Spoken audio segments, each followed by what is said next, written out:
Hello, everyone. I'm Jamie, and today I'd like to share an intriguing story about my mother in law, Sarah. Currently, Sarah has very little influence in our lives because we've made the difficult decision to cut ties with her. Getting to this point of no contact was far from easy. Sarah epitomizes narcissism. While I'm no psychologist, she exhibits all the classic signs of a narcissistic personality. To put it bluntly, Sarah is self centered and thoroughly unpleasant, always prioritizing her own needs above all else. In stark contrast, my husband Paul embodies everything she is not. I believe this difference largely stems from his upbringing, as he was primarily raised by his father after his parents' divorce when he was young. Tragically, he only reconnected with Sarah after his father passed away from a terminal illness. From the stories Paul has shared, it's clear that Sarah is excessively controlling and manipulative. He once confided in me, "Jamie, my mom demands so much from me. She feels entitled to everything I have and expects me to take care of her forever." He recounted how she used to take his entire paycheck when he started working during school. For years, Paul thought this level of control was normal, but I knew it wasn't healthy. "You were essentially enslaved," I told him. "You worked while she lounged around in her apartment. You need to make some serious financial changes." "I know," he replied, his frustration evident. "I've tried talking to her, but she always guilt trips me about abandoning her or leaving her to fend for herself. I even suggested she find a job, but she refuses to listen." Paul struggled with his student loans while financially supporting Sarah, who had stopped working when he was just 17. The same year, he landed his first job. From that point on, he became the family's primary breadwinner, isolated from their extended family and completely under Sarah's strict control. He had no friends because she didn't allow it, and he could barely afford a phone. When Paul went to college, he was introduced to a whole new world, despite Sarah's attempts to keep him from attending. It was there, away from her overwhelming influence and among diverse people, that he finally recognized how abnormal his upbringing had been. 3 years into our relationship, I felt compelled to confront him about it. "Paul, your mother has been emotionally abusive towards you. She's manipulated you for years and squandered the inheritance your father left you. Why do you continue to support her?" "What can I do, Jamie?" he replied, his voice heavy with resignation. "She's still my mom. After years of hearing that she deserves my money, it's hard to break free. I can't cut her off entirely. She's the only family I have left apart from you." "I understand that," I said gently, "but you need to reconsider your situation. You're drowning in debt. How much longer can you keep this up?"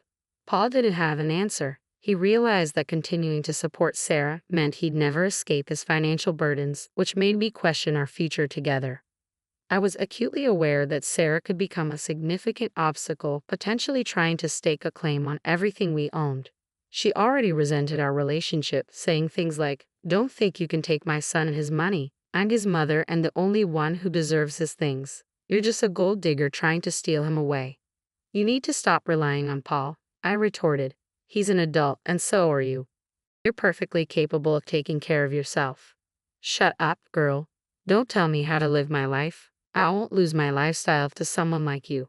Paul will always be under my control, and I'll make sure of it," she snapped back, her words piercing but failing to intimidate me. Unlike Paul, I had a strong backbone and a knack for subtle revenge, which empowered me to handle Sarah without letting her harm us too deeply, even if I often endured her insults. As time went on, I found Sarah increasingly bearable. Both Paul and I completed college. I began working at a studio while Paul secured a fantastic position as a graphic designer. Despite his challenging upbringing, he was a dedicated student who achieved significant success. However, Sarah continued to exploit his finances without remorse. When Paul and I got engaged, Sarah was furious. She accused him of marrying a gold digger and expressed her worries about her own welfare. "How can you even think of getting married now? You still need to take care of me. This would be a terrible financial decision." "Mom, I'm already taking care of you, and getting married won't change that," Paul reassured her, but Sarah remained unconvinced. "But your wife will take all your money. You'll have nothing left for me. She doesn't earn much, and her mother is no help either. They'll just become a burden to you." "Excuse me, but my mom and I can manage perfectly well on our own." "We don't need to rely on your son," I interjected calmly, though her accusations stung. I held back the urge to tell her that she was the real financial burden. I knew that would only spark a pointless argument. I preferred to maintain the peace. Sarah saw my silence as an opportunity to further insult me and my family. My family, valuing respect and dignity, chose not to retaliate against her barbs, opting not to stoop to the level of arguing with a narcissist. Despite Sarah's attempts to sabotage our wedding plans, Paul managed the situation well. Although it frustrated him, he couldn't bring himself to completely sever ties with her. After our wedding, we settled into our new home. The specifics of how we acquired the house aren't relevant right now, but when Sarah found out, she was livid. She called me seething. So, you've already started messing with my son's money? Buying expensive houses without even discussing it with me? I have no idea what you're talking about, Sarah.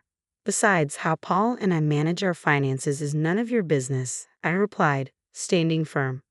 I cut the conversation short, replying firmly. Sarah's resentment was palpable. You think you can live in a big house while I'm stuck in this small rented apartment? Mark my words, Jamie, you won't enjoy my son's house alone.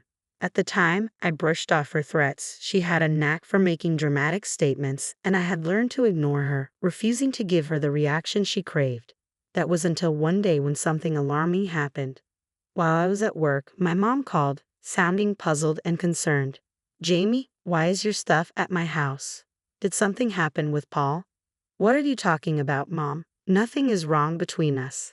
How do you know it's my stuff? The moving guys told me your name, she explained. This unexpected turn of events hinted at Sarah's deeper meddling, a dark reminder that my strategy of ignoring her might no longer suffice. Jamie, your boxes arrived here with your name and address on them. I've opened a few, and they're filled with your clothes. What's going on? Did the movers say who sent them? My heart sank with a dreadful suspicion. They mentioned someone named Sarah, she replied, her voice laced with concern. I think you should come home right away and sort this out. Taking her advice, I left work in a hurry and rushed home. As I stepped into my bedroom, a shocking sight greeted me. My drawers and closet were empty, even my bath products were gone. I was stunned.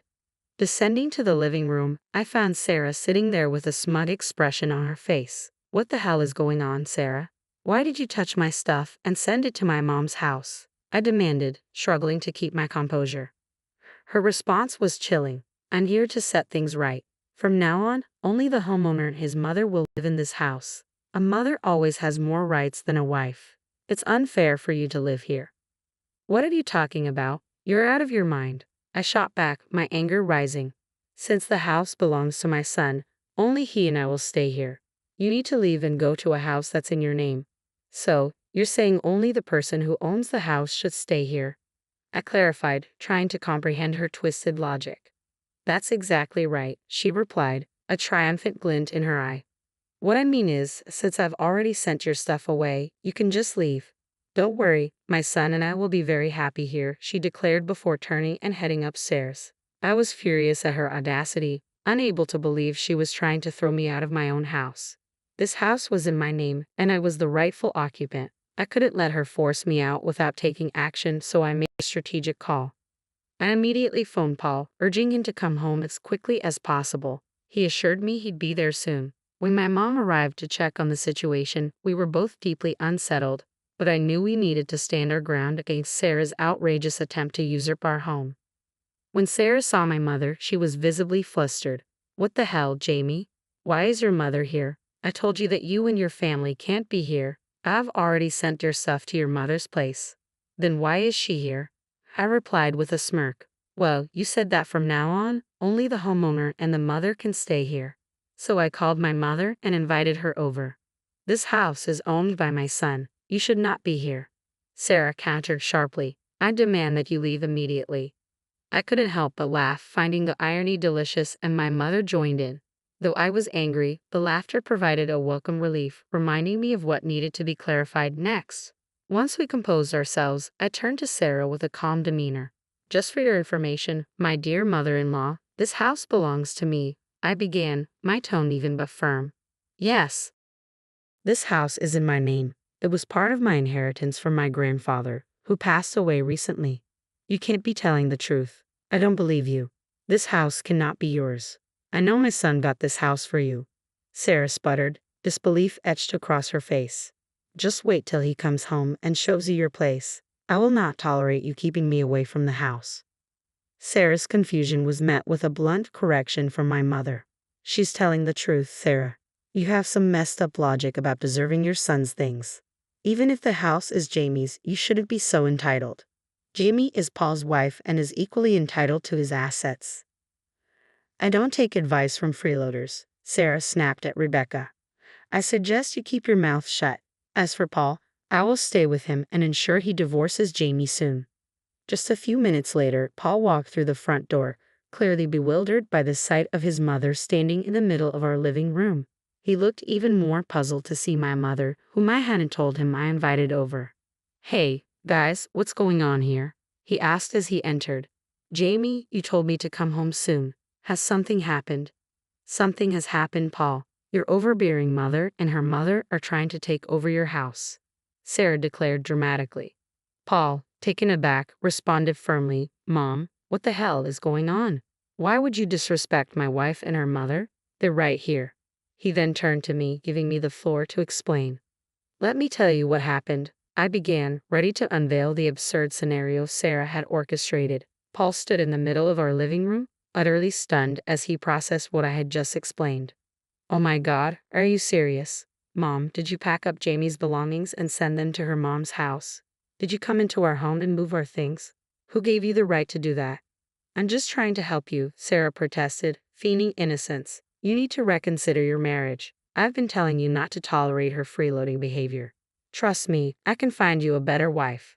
Mom, I've told you so many times not to interfere in my marriage. Why are you still doing this? Paul's voice was firm, his frustration clear.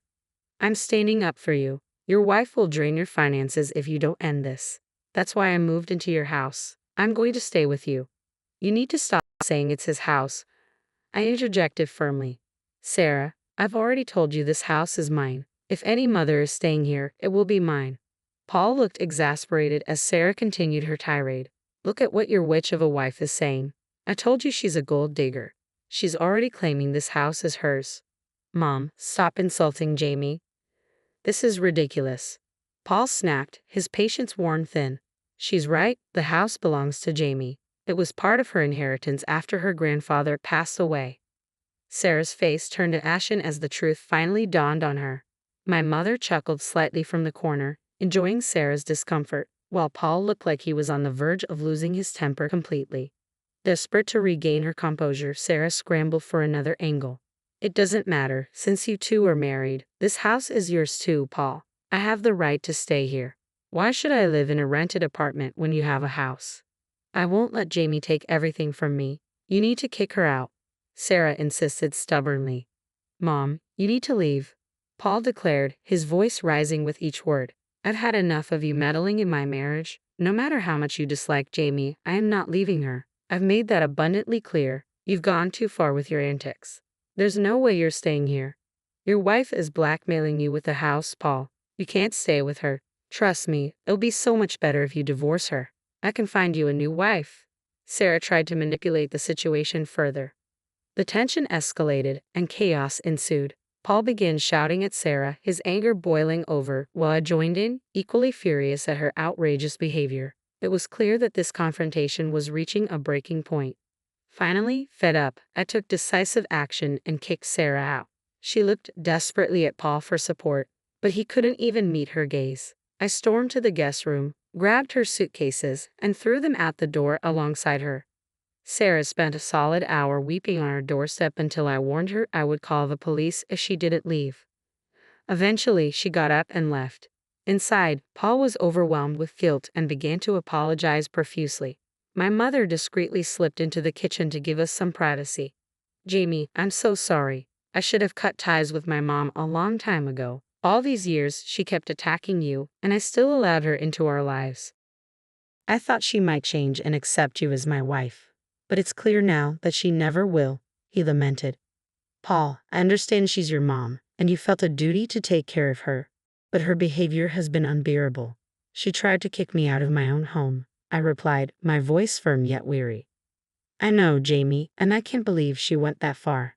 But don't worry, she won't get away with this. I'm going to stop supporting her financially. She doesn't deserve my kindness after what she's done. You won't have to deal with her again. Paul promised, his tone resolute. We spent a long time discussing our boundaries and expectations moving forward, reaching a solid understanding that brought me considerable relief. To lighten the mood, my mother stayed for lunch, and we ordered some delicious meals through DoorDash. Despite the morning's upheaval, the day turned out fairly well, aside from my belongings being displaced. It was, in a way, satisfying to finally show Sarah that her behavior was unacceptable. My mother had spoken to the moving company, ensuring everything would be taken care of moving forward. When we arrived at her place and explained the situation, they agreed to return my belongings, though it would take some time. In the meantime, Sarah didn't stop her attempts to stir up trouble. She bombarded Paul with calls and sent me a barrage of texts, accusing me of controlling him and forcing him to cut her off. I shared all her messages with Paul, who was livid and found himself in several heated exchanges with his mother over the following days. It felt like we were trapped in an endless cycle of chaos. That cycle finally broke when we decided it was time to take legal action. We reported Sarah to the police, pressing charges for trespassing, theft, and harassment. The police were taken aback by the extent of her actions and took our complaint seriously. While Sarah hadn't been violent, her behavior was anything but rational. After the incident, we informed Sarah about the police report and had our lawyers begin the process of obtaining a restraining order. However, this didn't deter her. She showed up at our house, furious and unapologetic. "How dare you file a police report against me? I'm your mother, and I deserve respect." "Paul, you can't do this to me," she screamed. "I'm done being quiet. What you did was a criminal offense. I don't care what the law says. I'm entitled to be in this house. You've even stopped paying me money. I have nowhere to go. You know I did my lease to live here. I demand you let me in and remove the police report." "That will never happen, Mom. Besides, you don't deserve my money after trying to destroy my marriage," Paul replied firmly. "Sarah, you need to stop shouting at our door. We decided that only the homeowner and her mother will stay here from now on. Since you are neither, you need to leave." My words pushed Sarah over the edge, causing her to have a breakdown right on our doorstep. Neighbors began peeking out of their homes, drawn by the commotion. At one point, a neighbor approached our front door to ask if he should call the police, but when Sarah lunged at him and shouted, he didn't hesitate to dial 911, letting them hear her outburst. My mother-in-law continued her tirade until the police arrived and arrested Sarah. This unfortunate spectacle provided us with the necessary evidence to secure a restraining order, especially since Sarah had also been harassing my mother. Then Paul suggested a surprising solution. "Jamie, I think we should let your mom stay with us for a while," he proposed. "Sarah knows her address and won't stop harassing her. She's becoming increasingly unhinged, and I'm worried she might escalate her behavior. It would be safest if Rebecca stayed here." "Are you sure about this, Paul? I don't want you to feel uncomfortable with her living here, and I don't think Mom would want to impose," I responded, concerned about how the dynamics might affect him. Paul assured me, "I feel bad for Rebecca, and it's the right thing to do. I don't mind at all. It's better for everyone's peace of mind if she stays with us for now." "I know Rebecca is a reasonable person, Jamie. I'd have no problem with her staying here. She's very respectful of our boundaries." That joke between us brought out a hearty laugh, lightening the mood despite the circumstances. I could see that Paul was still struggling with the fallout from his mother's actions, but he was earnestly trying to distance himself from her toxic influence. Cutting ties with a narcissistic parent is a complex and painful process, and we've been discussing therapy for Paul to help him navigate these emotional waters. He's open to the idea but needs some time to organize his thoughts. Understanding his mental state, I'm doing my best to support him. Meanwhile, cut off from directly contacting us, Sarah has been trying to appeal to my mom, Rebecca, to garner sympathy. She laments how unfairly she's been treated, claiming she has nowhere to go and is now living in her car. Over the years, Sarah has alienated so many people that no one is willing to take her in. Paul remains firm in his decision not to support her financially anymore, forcing Sarah to confront the reality of finding a job, an idea that terrifies her, especially with several police reports and an arrest on her record. We've reached a point where we are indifferent to her plight. I can candidly say that I am relieved to see Sarah facing the consequences of her actions. This tough love is long overdue, and while it's harsh, it's necessary for our peace and to finally bring some sanity back into our lives.